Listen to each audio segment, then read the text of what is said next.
Baik teman-teman sekalian, kita lanjutkan yaitu pembahasan larangan bercengkerama dengan orang munafik, fasik, serta pelaku kemaksiatan lainnya. Baik, jamaah rahimakallah. Kita tahu dan memahami bahwasanya manusia itu adalah makhluk sosial. Artinya manusia itu tidak akan bisa hidup sendiri. Manusia memerlukan teman. Manusia memerlukan pasangan hidup. Manusia memerlukan sahabat dalam menjalani kehidupan. Karena saling membutuhkan dan memerlukan. Sehingga kita memerlukan yang namanya teman, sahabat di dalam menjalani kehidupan. Tentu jamaah, segala sesuatu yang kita perlukan, maka akan ada orang lain yang menyediakan apa yang kita perlukan, dan begitu pula sebaliknya. Maka berteman, memiliki sahabat, itu adalah fitrah manusia. Itu adalah fitrah manusia, siapapun mereka. Kemudian jamaah, ada sebagian yang mengatakan bahwasanya kita bisa berteman dengan siapapun. Kita bisa berteman dengan siapapun dan bisa bersahabat dengan siapapun. Tapi ketahuilah jamaah, di dalam Islam konsep itu tidak bisa digunakan. Di dalam Islam konsepnya digunakan yaitu kita hanya boleh berteman dan bersahabat dengan orang yang soleh saja. Adapun dengan pelaku maksiat, maka Allah Azza wa Jalla melarang kita berteman dengan mereka. Di luar sana banyak orang yang mengatakan kita bisa berteman dengan siapapun, baik itu dengan penjudi, dengan perampok, dengan pemabuk, dengan syarat kita tidak mengikuti apa yang mereka lakukan. Akan tetapi jamaah, kata Nabi SAW, ketika kita berteman dengan seseorang yang ahli maksiat, dengan seseorang yang sedang melakukan perbuatan-perbuatan dosa, kata Nabi SAW, diumpamakan seperti berteman dengan pandai besi. Meskipun kita tidak ikut dengan menjadi pandai besi, minimal kita akan mendapatkan bau asap. Minimal kita bakalan bau ketek. Minimal kita bakalan berkeringat. Karena kita mendekati dengan pandai besi. Adapun jika kita berteman dengan orang yang baik, maka diumpamakan kita seperti berteman dengan penjual minyak wangi. Meskipun kita tidak membeli minyak wangi tersebut, tidak menggunakan minyak wangi tersebut, minimal kita akan mendapatkan bau wangi tersebut. Kita akan merasakan nyaman ketika mencium bau wangi tersebut. Makanya jamaah, ini merupakan perbedaan ketika kita berteman dengan ahli maksiat dan dengan orang yang baik, dengan orang yang soleh. Akan jelas colok perbedaannya. Dan ketika Anda berteman dengan ahli maksiat, maka minimal Anda akan mendapatkan predikat buruk sebagaimana teman maksiat yang Anda dapatkan. Minimal Anda akan dikatakan sebagai temannya pencuri. Meskipun Anda tidak mencuri, tapi Anda akan dikatakan sebagai teman pencuri, teman perampok, temannya pemabuk.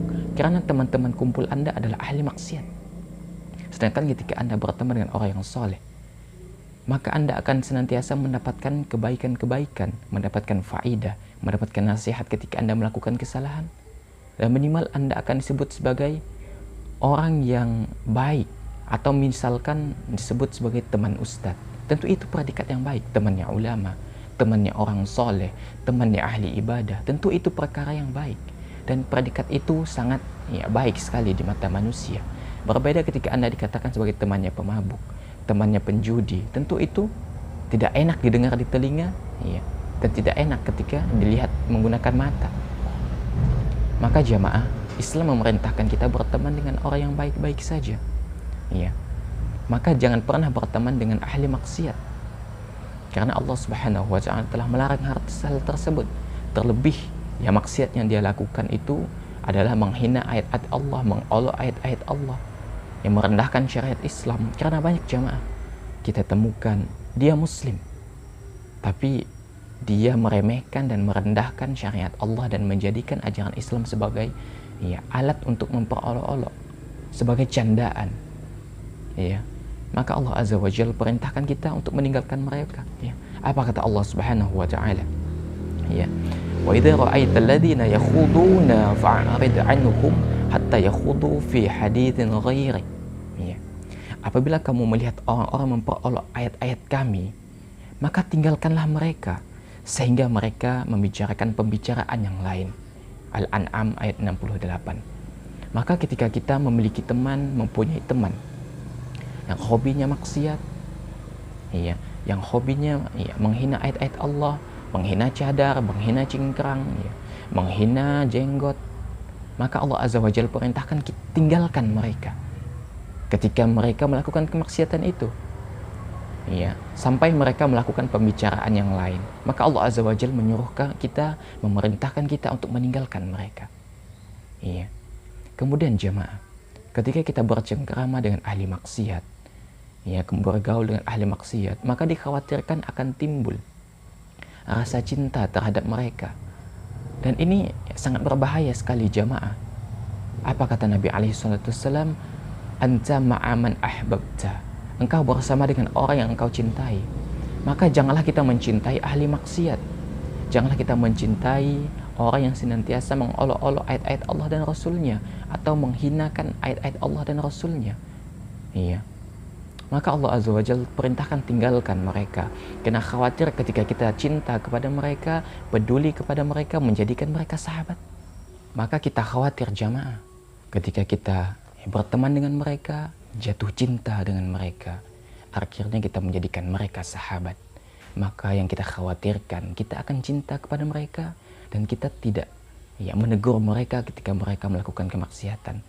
Lantas kita hanya diam ketika berada di samping mereka saat mereka melakukan kemaksiatan tanpa melakukan apapun.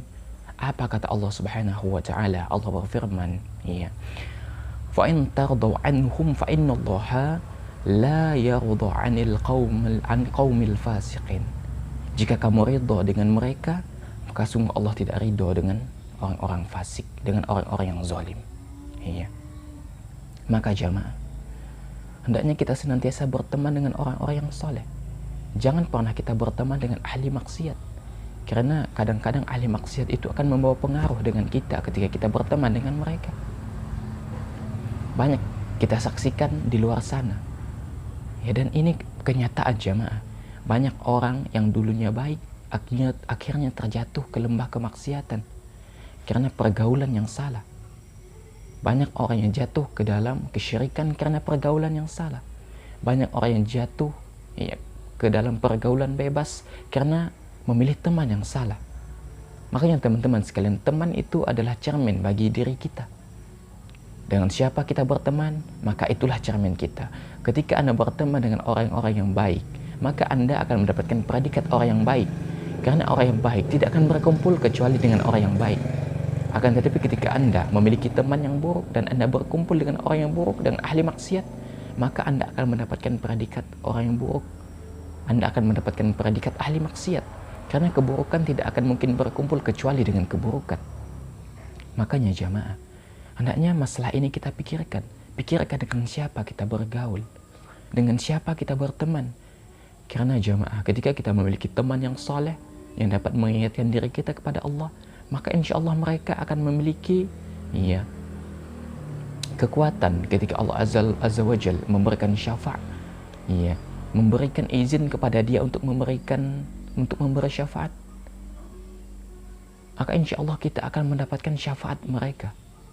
Maka jamaah, hendaknya kita perhatikan jamaah, dengan siapa kita berteman, dengan siapa kita bergaul. Jangan sampai kita bergaul dengan orang yang salah dan memiliki sahabat yang salah, sehingga pada akhirnya juga kita akan terjatuh kepada apa yang mereka lakukan. Minimal ketika kita tidak terjatuh ke dalam maksiat yang mereka lakukan, minimal kita akan mendapatkan predikat yang buruk. Dan pada akhirnya kita akan mengingkari setiap kemaksiatan yang kita tidak mengingkari setiap kemaksiatan yang mereka lakukan, dan akhirnya timbul keridhaan dan ketidaknyamanan untuk menegur mereka di dalam kemaksiatan. Padahal kata Nabi alaihi salatu wassalam, ketika kita melihat kemaksiatan, maka cegahlah kemaksiatan itu dengan tangan kita. Jika tidak mampu dengan lisan kita, yaitu dengan menasihati mereka. Kemudian kata Nabi alaihi salatu wassalam, kemudian jika tidak mampu, maka hendaknya mengingkari dengan hatinya, dan itu adalah selemah-lemahnya iman. Maka kata Nabi alaihi salatu wassalam, minimal kita cegah dengan lisan kita. Akan tetapi jika kita tidak mampu dengan lisan kita, dengan hati kita, Itu pun kita meninggalkan mereka ketika kita tidak melakukan kemaksiatan. Bukan berarti kita duduk dengan ahli maksiat, kita diam akan tetapi mengingkari dengan hati kita. Tidak, kita ingkar dengan hati kita kemudian tinggalkan ahli maksiat tersebut. Pertanyaannya, jika sudah timbul rasa cinta kepada ahli maksiat, kepada sahabat kita yang selalu mengajarkan, yang selalu mengerjakan kemaksiatan, maka kita akan rasa berat hati ketika kita akan meninggalkan mereka. Karena sudah timbul rasa cinta dan tidak ingin memutuskan tali persahabatan. Akhirnya kita diam dan membiarkan mereka bergelimang dengan kemaksiatan. Sedangkan kita membiarkan mereka, tentu kita akan mendapatkan dosa yang sama, jamaah. Ketika kita membiarkan orang lain bermaksiat tanpa kita mencegahnya, tentu kita juga keliru. Makanya jamaah, hendaknya kita berteman dengan orang-orang yang baik, dengan orang yang soleh. Tinggalkan ahli maksiat. Apabila seseorang senantiasa berteman dengan ahli maksiat, maka jamaah sesungguhnya dia telah terjatuh di dalam larangan-larangan yang diabaikan. Karena berteman dengan ahli fasik, terlebih dia fasik dan munafik, berteman dengan mereka, maka itu merupakan salah satu bentuk daripada larangan-larangan yang terabaikan. Itu berteman dengan orang-orang fasik. Pertanyaannya, lantas kapan kita boleh mendekati mereka? Adapun jika kita ingin mendekati mereka, maka tidak lain dan tidak bukan hanya tujuannya untuk mendakwahi mereka, untuk menyampaikan kepada mereka yang mereka lakukan itu adalah suatu kesalahan dan kekeliruan. Itulah saatnya kita boleh mendekati mereka. Adapun jika tujuan kita mendekati mereka hanyalah untuk berteman, bersahabat tanpa menegur mereka terhadap kemaksiatan yang mereka lakukan, maka ini merupakan sebuah kekeliruan yang nyata. Dan itu merupakan salah satu di antara sekian banyaknya larangan-larangan yang terabaikan, yaitu berteman dan bercengkerama dengan ahli maksiat, dengan orang munafik, dan dengan ahli fasik lainnya.